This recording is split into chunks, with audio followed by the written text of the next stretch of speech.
அன்பு வணக்கங்கள் சகோதர சகோதரிகளே. ரொம்ப நாளுக்கு அப்புறம் உங்களை நான் சந்திச்சிருக்கேன். இன்றைக்கி ஒரு நல்ல விஷயத்தை உங்கள் கூட பகிர்ந்துக்கணும்னு ஆசைப்பட்றேன். அதாவது வாசி யோகத்தை பற்றி நான் இன்றைக்கி பகிர்ந்துக்கணும்னு ஆசைப்பட்றேன். ஏன்னா வாசி யோகம் இப்போ ரொம்ப ட்ரெண்டிங்காக இருக்குது. ஸோ நிறைய பேர் அதை கற்றுக்கணும்னு விரும்புகிறாங்க, ரொம்ப ஆசைப்பட்றாங்க. அதனால் வாசி யோகத்தில் நான் வாசி யோகம்னா என்னன்னு சொல்லிடுறேன். அப்புறம் ரெண்டாவது வாசி யோகத்தினால வர தீமைகளும் நன்மைகளும் நான் உங்ககிட்ட சொல்லிக்கிறேன். ரெண்டுமே முக்கியம். ஸோ வாசி யோகத்தினால தீமைகள் வரல, அது தெரியாமல் ஹேண்டில் பண்ணால், அதை புரியாமல், அதோட சக்தி தெரியாமல் ஹேண்டில் பண்ணால் அதனால நிறைய பின் விளைவுகள் இருக்கும். ஸோ அதனால நான் உங்களுக்கு சொல்கிறேன். ஸோ வாசி யோகம்னா என்ன? முதல்ல இந்த வார்த்தையை பார்ப்போம். வாசி. இந்த வாசினா என்னன்னா, வா என்றது 5 பஞ்சபூதத்தில் ஆகாயம், காற்று, நெருப்பு, நீர், மண். ஸோ இந்த ஆகாயத்தில் வர காற்றை குறிக்கக்கூடியது தான் வா. அதான் அந்த வா என்ற மந்திரம் காற்றை 5 பஞ்சபூதத்தில் காற்றை குறிக்கக்கூடிய ஒரு மந்திர சொல். ஸோ சீன்றது நெருப்பை குறிக்கக்கூடிய ஒரு மந்திர சொல். ஸோ இந்த வாவும் சீயும் நம்ம உடம்புக்குள்ளே பிரிஞ்சிருக்கு. இந்த வாவும் சீயும் ஒன்றா இணைக்கிற கலை தான், அந்த டெக்னிக் தான், அந்த சயின்ஸ் தான் வாசி யோகம். ஸோ இந்த வாசி யோகத்தை சித்தர்கள் ஒரு ஒரு ஒரு ஷார்ட்கட் வே, ஒரு ஈஸியான வேல மக்களுக்கு பரிபாஷையில் சொல்லிட்டு போயிருக்காங்க. ஏன்னா இது நார்மலானவங்க, ஒரு புரியாதவங்களோ இல்லை தெரியாதவங்க, குருவோட அனுமதி இல்லாதவங்களோ, குருவோட கைடன்ஸ் இல்லாதவங்களோ இதில் போய் எடுத்து செஞ்சிங்கன்னா நிறைய பின்விளைவுகள் வரும், ரொம்ப கஷ்டப்படுவீங்க. ஸோ அதனால தான் ஒரு குரு இருக்கிறது ரொம்ப முக்கியம். ஸோ இந்த வாசி யோகத்தை நான் வாசி யோகம்னா என்னன்னு சொல்லிட்டேன். இந்த வாசி யோகம் அதாவது வாசி யோகத்தை நிறைய சமாதி நிலைக்கு போனவங்க, வாசி யோகம்னு என்னான்னு தெரியாமையே ஞானத்திலேயோ பல யோகத்திலேயோ எது வழியோ சமாதி நிலையை எட்டி படித்தவங்களுக்கு இந்த வாசி யோகத்தை மாஸ்டர் பண்ணுறதுக்கு வாய்ப்பு இருக்குது. எந்த ஒரு குரு இல்லாமல் மாஸ்டர் பண்ணலாம். என்ன நான் உங்களுக்கெல்லாம் ஒரு ஒரு என்ன சொல்லுவாங்க, ஒரு எக்ஸாம்பிள்னு எடுத்துங்க. ஒரு எக்ஸாம்பிள் நான், ஏன்னா எனக்கு எந்த குருவும் இல்லை, வாசி யோகத்தை சொல்லிக் கொடுக்க எந்த குருவும் இல்லை. ஆனால் சொந்தமாலே அந்த சமாதிக்கு போய் அந்த நுணுக்கத்தை நான் பாற்று விட்னஸ் பண்ணி அது எப்படின்னு சொந்தமாலே ஆஃப்கோர்ஸ் சித்தர்களோட கைடன்ஸ் சூட்சும தேகத்தில் சூட்சமமாக கண்டிப்பாக இருக்கும் எல்லாத்துக்கும். ஸோ அதாவது ஃபிசிக்கலாக எந்த ஒரு குருவும் எனக்கு இதை சொல்லிக் கொடுக்கல. ஸோ அதே மாதிரி ஒரு ஒரு சமாதி நிலைக்கு போனீங்கன்னா இதை ஈஸியாக கற்றுக்கலாம். ஏன்னா இது முடிஞ்சுதான் சமாதி நிலைக்கு நம்ம போவோம். ஸோ இப்போ வாசி யோகத்தினால வர என்ன சொல்லுவாங்க, அந்த சைட் எஃபெக்டை பார்ப்போம். அதாவது வாசி யோகம் என்னன்னா, இந்த வாசி யோகத்தை உங்களுக்கு கைடன்ஸ் இல்லாமல் செஞ்சிங்கன்னா நிறைய பிரச்சனைகள் இருக்குது. என்னன்னு நான் முதல்ல சொல்லிடுறேன். அதனால தான் எந்த குருமார்களும் உண்மையாக வாசி யோகத்தை தெரிஞ்சவங்க. நிறைய வாசி யோகம் இருக்குது. ஸோ அதை பற்றி நம்ம பேச வேணாம். அதாவது நான் அனுபவித்து மாஸ்டர் பண்ண இந்த விஷயத்தை நான் சொல்கிறேன். ஸோ இந்த வாசி யோகத்தினால இதை கைடன்ஸ் இல்லாமல் செஞ்சிங்கன்னா உங்கள் உடம்புக்கு முதல்ல அதிகமான உஷ்ணம், உங்கள் நரம்புங்களுக்கு, உங்களோட நாடிஸ்க்கெலாம் அதிகமான உஷ்ணங்கள் போயிடும். அதிகமான உஷ்ணங்கள் போச்சுன்னா உங்களுக்கு ஹேண்டில் பண்ண தெரிலனா உங்களுக்கு பிரச்சனை வரும். வயிற்று புண்ணு வர்றதுக்கு வாய்ப்பு இருக்குது, நாக்கில் புண்ணு வர்றதுக்கு வாய்ப்பு இருக்குது, மூளை பிரச்சனை வர்றதுக்கு வாய்ப்பு இருக்குது. ஸோ இது ரொம்ப முக்கியம். ஸோ இன்னொன்று என்னென்னா, இந்த வாசி யோகத்தை செஞ்சிங்கன்னா உங்கள் பிராணவாயு மூளைக்கு தள்ளப்படும். அந்த அந்த அந்த பிராணவாயு எல்லாம் காற்றும் உறிஞ்சி மூளைக்கு அந்த வாசல் வழியாக, உள்வாசல் வழியாக போணுச்சிங்கன்னா உங்கள் மூளையில் கப நீர் இருந்துச்சுன்னா அந்த ஹீட் போய் அதை ஒன்றா கலக்கும் போது நிறைய பிரச்சனைகள் வரும். அதனால உங்களோட மெமரிஸ் லாக் பண்ணிக்கும். மெமரிஸ் லாக் பண்ணிக்கன்னா இதனால தான் நிறைய பேருக்கு மனநோய் வரும், பைத்தியம் பிடிக்கிறது எல்லாம் இதனால தான். ஸோ இதெல்லாம் முதல்ல கிளியர் பண்ணால் தான் உங்களுக்கு வாசி யோகம் ஈஸியாக வரும். ஸோ அது இல்லாமல் அப்படிங்க பாருங்கள். இன்னொரு பிரச்சனை என்னென்னா, இந்த காற்று மூளைக்கு போகும்போது அது உள்ளுக்கு இந்த ப்ரெஷர் தள்ளும் போது கண்ணெல்லாம் வெளியே வர மாதிரி இருக்கும், காதெல்லாம் அடைக்கும், நிறைய பிரச்சனைகள் இருக்குது. ஸோ முடிஞ்ச அளவுக்கு ஒரு ஒரு ஒரு ஒரு குருவோட இதில் இங்கே சேர்றது தான் நல்லது. ஓகே. ஸோ இப்போ நான் இதோட பின் விளைவுகளை சொல்லிட்டேன். ஸோ இப்போ விஷயத்துக்கு வருவோம். அதாவது வாசி யோகம்.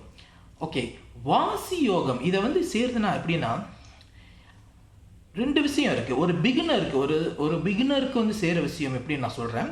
அதாவது நான் எக்ஸாக்ட்லி இந்த வாசி யோகத்தை பற்றி நான் சொல்கிறேன். நீங்கள் என்னை இமெயிலில் தொடர்பு கொள்ளுங்க. சில விஷயத்துக்கு அப்புறம் உங்கள் உடம்புலாம் தயாராக இருந்தால் நான் வந்து எந்த ஒரு கட்டணமும் எனக்கு வேணாம், என்ன கிளாஸ் எதுவுமே நான் வைக்கிறதில்ல. ஏன்னா பர்சனலாக வந்து பார்க்கணும். பர்சனலாக வந்து பார்த்தா நான் உங்களுக்கு சொல்லிக் கொடுப்பேன். அதுக்கு முன்னுக்கு எனக்கு ஒரு மாதத்துக்கு என்னோட இது என்னென்னா, ஒரு மாதத்துக்கு நீங்கள் சைவமாக இருக்கணும். நீங்கள் வந்து முடிஞ்ச அளவுக்கு உடல் உறவு கொள்ளாதீங்க ஒரு மாதத்துக்கு. அப்புறம் சுத்தமாக இருக்க பாருங்கள்.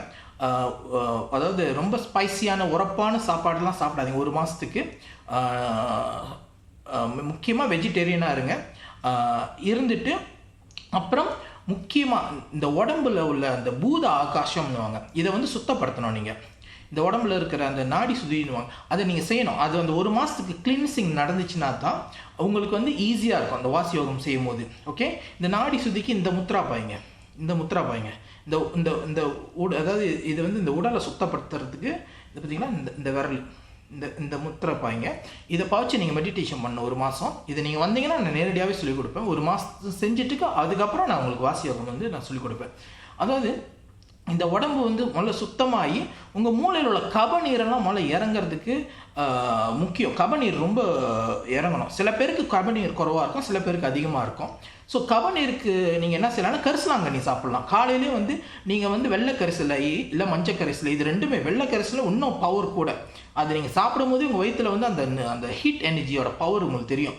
ஸோ அந்த வெள்ளை கரிசலையை வந்து ஒரு மாதிரி இடித்து தேனோடு கலந்து வெறும் வயிற்றில் இப்போ காலையிலே வந்து நீங்கள் பிரேக்ஃபாஸ்ட் எடுக்கிறது முன்னுக்கு ஒரு அரை மணி நேரத்துக்கு முன்னுக்கு நீங்கள் சாப்பிட்ருங்க. சரி, ஸோ இந்த மாதிரி சாப்பிட்டு வந்தீங்கன்னா ஒரு மாதத்தில் வந்து உங்களுக்கு அந்த உடம்புல உள்ள தேவையில்லாத கபநீரெல்லாம் வந்து வெளியாயிரும். ஸோ அதுக்கப்புறம் நீங்கள் வாசி யோகம் செஞ்சால் ரொம்ப சீக்கிரத்தில் எஃபெக்ட் ஆகும். ஸோ இப்போ வாசி யோகத்தை பற்றி பேசுவோம்.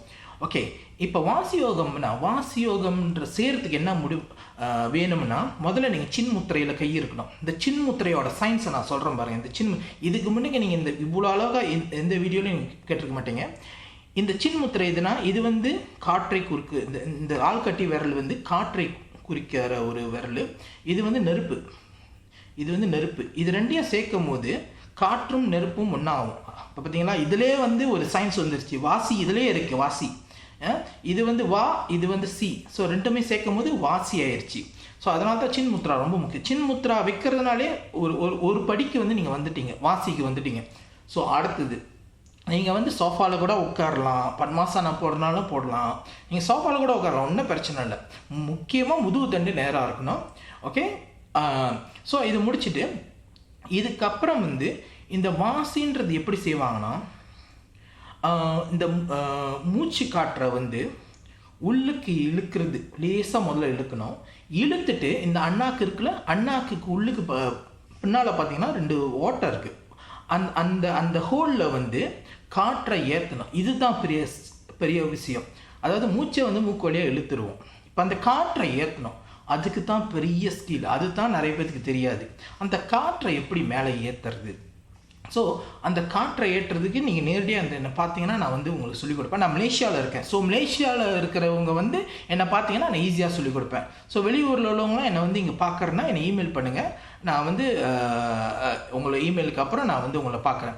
ஸோ இந்த காற்றை மேலே ஏற்றுறோம். காற்றை மேலே ஏற்றுறதுல தான் ஒரு சின்ன ஒரு டெக்னிக் இருக்குது. சும்மா காற்று மேலே ஏறாது. நீங்கள் சும்மா ஏற்றி பாருங்கள், லேஸில் ஏறாது காற்று. ஸோ இந்த காற்று உள்ளுக்கு ஏறினோட உள்ளுக்கு வந்து அந்த பிராணனும் அபானனும் ஒன்றா கலந்து இந்த கார்பன் டை ஆக்சைடு வந்து மேலே ஏறணும். கார்பன் டை ஆக்சைடு வந்து ஒரு ஹீட் எனர்ஜி தெரியுங்களா, அதுதான் சீன்றது. இது வந்து மேலே ஏறணும். ஸோ இது மேலே ஏற்றுறதுக்கு ஒரு வழி இருக்குது. இது மேலே ஏறினோன்னு என்ன ஆகும்னு நான் சொல்கிறேன். மேலே ஏறினோன்னே உங்கள் மூளையில் போய் பரக ஆரம்பிக்கும். பரகி இந்த உடம்பு பூரா ஸ்ப்ரெட் பண்ணோம் இந்த ஹீட் எனர்ஜி. அந்த சி வந்து நெருப்போ காற்றோட கலந்து உடம்பு பூரா உங்கள் சூட்சம தேகத்துக்கு, சட்டல் பாடி சூட்சம தேகத்துக்கு வந்து போய் பரவ ஆரம்பிக்கும். பரவி ஆரம்பித்தோன்னா உடம்புல கர்மங்கள் எல்லாம் வந்து எரிக்கப்படும். ஸோ இதை வந்து செய்கிறவங்களுக்கு இது நடந்துச்சுன்னா சரியான உஷ்ணமாக இருக்கும். உடம்பு ஓவர் ஹீட் ஆயிரும். கொஞ்ச நேரம் நீங்கள் தாங்கணும் அந்த உடம்பு ஹீட்டை. அப்புறம் இது மாற்ற அமைக்கும். இந்த சூடான சூட்சும தேகம் குளிர்ச்சியாக மாறும். இது வந்து ஒரு காயக்கல்ப மேட்டர். ஸோ இது வந்து நான் இதில் பேச விரும்பலை. ஸோ இது இன்னும் பெரிய விஷயங்கள் இருக்குது. இதுக்கப்புறமும் பெரிய விஷயங்கள் இருக்குது, எப்படி உடம்பை காயக்கல்பமாக ஆக்குறதுன்னு. ஸோ இதை செய்ய செய்ய செய்ய உங்களுக்கு வந்து தெரியும். சில பேருக்கு வந்து ஒரு ஒரு 3 கொஞ்ச நேரம் ஒரு 10 நிமிஷத்தில் வந்து இது நடக்க வாய்ப்பு இருக்குது. சில பேருக்கு வந்து மாதக்கணக்கில் கூட நடக்கிறதுக்கு வாய்ப்பு இருக்குது. அவங்களோட கர்ம தேகமும் அவங்களோட தேகத்தை பொறுத்து இருக்குது. ஸோ நீங்கள் வந்து என்னை பாருங்கள், இதை நான் கற்றுக் கொடுக்குறேன். இன்னொன்று நீங்கள் நல்லா யோசிச்சுக்கணும். இந்த வாசி யோகத்தை வந்து நீங்கள் வந்து செய்கிறதுக்கு இது வந்து ஒரு பிகினர் என்ன சொல்லுவாங்க முறைன்னுவாங்க. இன்னொரு முறை இருக்குது. இது இன்னும் ஈஸியாக சரியான ஷார்ட்கட்டில் இருக்குது. இந்த வே வந்து ரொம்ப சிம்பிள். ஒரு 3 விஷயம், 3 வாட்டில் ஒரு மூச்சு இதை செஞ்சிங்கனாலே உங்களுக்கு இந்த பிராணம் நல்லா இந்த உள்வாசல் வழியாக ஏற ஆரம்பிக்கும். இந்த வாசி யோகத்தில் உள்வாசல் வழியாக மூச்சை ஏற்றணும். ஸோ நீங்கள் பிகினர்னாலும் இதை செய்யணும். ஸோ நீங்கள் அட்வான்ஸாக ஆகிட்டிங்கன்னா நான் இன்னொன்று சொல்லிக் கொடுப்பேன். அது ரொம்ப சிம்பிள். எங்கே வேணாலும் ஒரு 3 வாட்டி அந்த மூச்சை எப்படி செய்யறதுன்னு ஒரு வழி இருக்குது. அதை செஞ்சு எடுத்து விட்டிங்கனாலே உள்ளுக்கு போயிடும். உள்ளுக்கு போனோன்னே என்ன நடக்கும்னா அந்த வழியிலையும் நடக்கும், இந்த வழி. இது வந்து ரொம்ப ஈஸியாக போகும், ரொம்ப ஃபாஸ்ட்டாக ராக்கெட் வேகத்தில் போகிற மாதிரி. இது வந்து ஒரு பஸ்ஸில் போகிற மாதிரி வச்சுங்க. ஸோ இந்த காற்று உள்ளுக்கு போனோடனே இந்த மனமென்ற குரங்கு வந்து அமைதியாகி உங்கள் உடம்போட வந்து ஐக்கியமாகி காற்றோட ஐக்கியமாயிடுச்சுன்னா நீங்கள் வந்து சமாதி நிலைக்கு போயிடுவீங்க. ஓகே, சமாதி நிலைக்கு போயிடுவீங்க. இந்த மனம் அடங்கிடும். உள்ளுக்கு காற்று, அந்த மூச்சு காற்று உள்ளுக்கு போனோடனே மனம் அடங்கிடும். கொஞ்சம் நேரம் சென்று பாருங்கள், மூச்சே இருக்காது. மூக்கில் மூச்சு நின்றோம். உள்ளுக்கு காற்று ஏறிட்டாலே, அதாவது நீங்கள் காற்று ஏறுறதுக்கு முன்னுக்கு வந்து ஒரு லேசாக இருக்கும் என்ன சொல்லுவாங்க அந்த மூச்சு காற்று. அதை நான் சொன்ன தெரியுங்களா, மூச்சை வந்து உள்ளுக்கு இழுத்துட்டு மேலே கொஞ்சம் கொஞ்சமாக ஏற்றினோடனே, ஸோ அது ஏற கொஞ்சம் நேரம் பாருங்கள், மூச்சு வந்து அப்படியே குறைஞ்சி உடம்பு பூரா அந்த வாசி நிறைஞ்ச உடனே மூக்கு வழியாக மூச்சு வராது. மூச்சு வந்து லேசாக இருக்கும். ஃபுல்லாக ஏறிடுச்சுன்னா அறவே மூச்சு இருக்காது. நீங்கள் வந்து எவ்வளோ நேரம் வேணாலும் உட்காந்துருக்கலாம். அதுக்கப்புறம் உங்கள் சூட்சம தேகம் வந்து காயக்கலப்பமாக மாற ஆரம்பிக்கும். ஸோ அதுக்கு சில வழிகள்லாம் இருக்குது. ஸோ இது நடக்கும். ஸோ இது வந்து கொஞ்சம் பிகினருக்கு. இன்னொரு அதான் சொன்னேன், 2வது முறை வந்து இன்னும் ஈஸியான வழி இருக்குது. ஸோ இந்த வீடியோ எதுக்கு நான் செய்கிறேன்னா, தவறான இதில் போய் இது பண்ணிடாதீங்க. ஸோ என்னால் முடிஞ்ச அளவுக்கு வந்து நான் வந்து உங்களுக்கு கைடன்ஸ் பண்ணுறேன். எனக்கு இமெயில் பண்ணுங்கள். எனக்கு நிறைய பேர் இமெயில் பண்ணுறீங்க. என்னன்னா வந்து நான் வந்து மாஸ்டர் பண்ணணும், என்ன நான் மாஸ்டர் பண்ணால் தான் நான் அடுத்தவங்களுக்கு உதவி செய்ய முடியும். அதுக்காக தான் நான் வந்து அமைதியாக இருந்து ஒரு இதையாக நான் மாஸ்டர் பண்ணிக்கிட்டு இருந்தேன். இப்போ உங்களுக்கு இது என்னோடய பழைய வீடியோவில் பார்த்துருப்பீங்க. என் முக அமைப்பு எப்படி இருக்கும், என்னோடய நிறம் எப்படி இருந்துச்சு, உங்களுக்கு பழைய இதில் பாருங்கள். இப்போ பாருங்கள் எவ்வளோ ஒரு டிஃப்ரென்ஸ் இருக்குன்னு. இதெல்லாம் காயக்கல்பம் தான், இதெல்லாம் சயின்ஸு.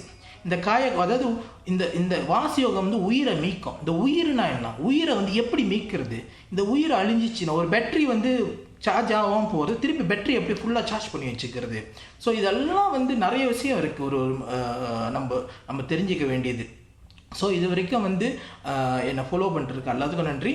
தயவு செஞ்சு எனக்கு இமெயில் பண்ணுங்கள். நன்றி, வணக்கம்.